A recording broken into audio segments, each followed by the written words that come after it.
बिस्मिल्लाहिर्रहमानिर्रहीम अस्सलामुअलैकुम। आज बकरा ईद स्पेशल में मैं आप लोगों के साथ जो रेसिपी शेयर करने जा रही हूँ ये है बीफ टिक्का कढ़ाई की। जिस तरह से मैं आप लोगों को ये बनाने सिखाऊंगी, ये बनाना बहुत ही ज़्यादा आसान और जायका बहुत ही ज़्यादा मज़ेदार होगा। तो स्टार्ट करते हैं अपनी रेसिपी को। सबसे पहले मैंने 1 kg गाय का गोश्त ले लिया। एक पैन लिया, इसके अंदर मैंने ऑयल को डाला और इसको गर्म कर लिया।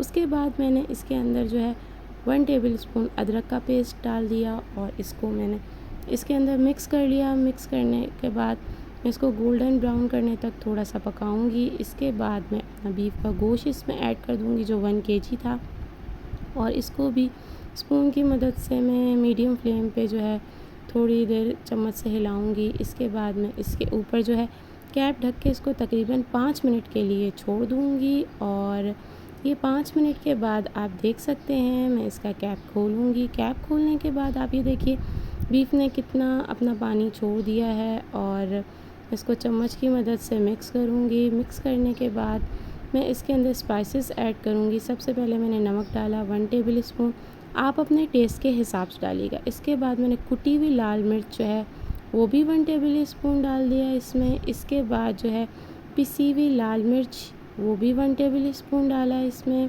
इसके बाद जो है ज़ीरा पाउडर भी मैंने 1 टेबलस्पून लिया, वो इसमें डाल दिया। इसके बाद जो है मैं इसके अंदर डालूँगी धनिया पाउडर जो है वो भी 1 टेबलस्पून लिया और इसको मिक्स कर दिया। इसके बाद मैं गरम मसाला लूँगी। गरम मसाला ½ टीस्पून डाला मैंने इसके अंदर, और इसको चम्मच की मदद से मैं थोड़ा सा जो है ना वो मिक्स कर दूँगी। मिक्स करने के बाद मैं अब इसके अंदर डालूँगी हल्दी भी इसके अंदर जो है वो डलेगी ½ टीस्पून। आप मेरी स्क्रीन पे देख सकते हैं हल्दी मैंने इसमें डाल दी। हल्दी डालने के बाद मैं इसको मिक्स कर दूँगी चम्मच की मदद से। ये मैंने इसको मिक्स कर दिया। आप देखें अभी से इतना प्यारा सा ना इसके ऊपर कलर आ चुका है। और ये थोड़ा सा मैं चम्मच से मिक्स करने के बाद जो है अपने नेक्स्ट इंग्रेडिएंट की तरफ जाऊँगी, और ये चम्मच की मदद से मिक्स हो गया। ये मैंने ना अभी बिल्कुल मीडियम फ्लेम पे इसको रखा हुआ है। इसके बाद मैंने 4 टमाटर की प्यूरी इसके अंदर डाल दी है। अगर आपके पास प्यूरी नहीं है तो आप टमाटर को स्लाइसेस में कट करके भी डाल सकते हैं, कोई टेंशन की बात नहीं है। और मैंने इसको इसके अंदर मिक्स कर दिया और ये मिक्स हो रही है। आप चाहें तो टमाटर को ग्राइंड करके भी डाल दें। अब ये मिक्स हो गया। अब मैं इसके अंदर जो है ना एक छोटी बाउल पानी की डालूँगी। इसके अंदर हम ज़्यादा पानी नहीं डालेंगे क्योंकि गोश्त भी अपना पानी छोड़ेगा, टमाटर भी, और ये मीडियम फ्लेम पे पकेगा तो इसमें ज़्यादा पानी नहीं डालना है, ये अपने ही पानी में गलेगा। इसके बाद मैं इसके ऊपर कैप ढक के इसको 15 मिनट के लिए छोड़ दूँगी, और 15 मिनट के बाद मैंने अपना कैप जो है खोला। आप ये देखिए कितना प्यारा सा कलर आ गया है इसके ऊपर अभी से। अब मैं इसके अंदर मज़ीद कुछ चीज़ें शामिल करूँगी। सबसे पहले मैंने इसके अंदर अभी इस वक्त जो है हरी मिर्चें 3 हरी मिर्चों को जो है वो चॉप कर लिया, और ये 3 हरी मिर्चें चॉप की हुई वो मैंने इसके अंदर डाल दी। लहसुन का पेस्ट 1 टेबलस्पून वो मैंने इसमें डाल दिया। आप लहसुन का पेस्ट ना मैंने शुरू में इसमें नहीं डाला था, मैंने अभी इसके अंदर डाला है। आप भी जो है ना बाद में थोड़ा सा पकाने के बाद जो है ना लहसुन का पेस्ट इसमें डालिएगा, तो आप देखें कि कितनी अच्छी सी खुशबू आएगी और एक अलग सा टेस्ट आ जाएगा। अब दही जो है वो 250 ग्राम वो भी मैंने इसमें डाल दी। दही को पहले मैंने अच्छे से बीट कर लिया था ताकि इसके अंदर कोई भी लम्स ना बने, और ये मैंने दही को भी इसके अंदर जो है वो मिक्स कर दिया है अच्छे तरीके से। दही को मिक्स करने के बाद अब फिर मैं इसको तकरीबन 20 मिनट के लिए बिल्कुल मीडियम टू लो फ्लेम पे पकने के लिए छोड़ दूँगी।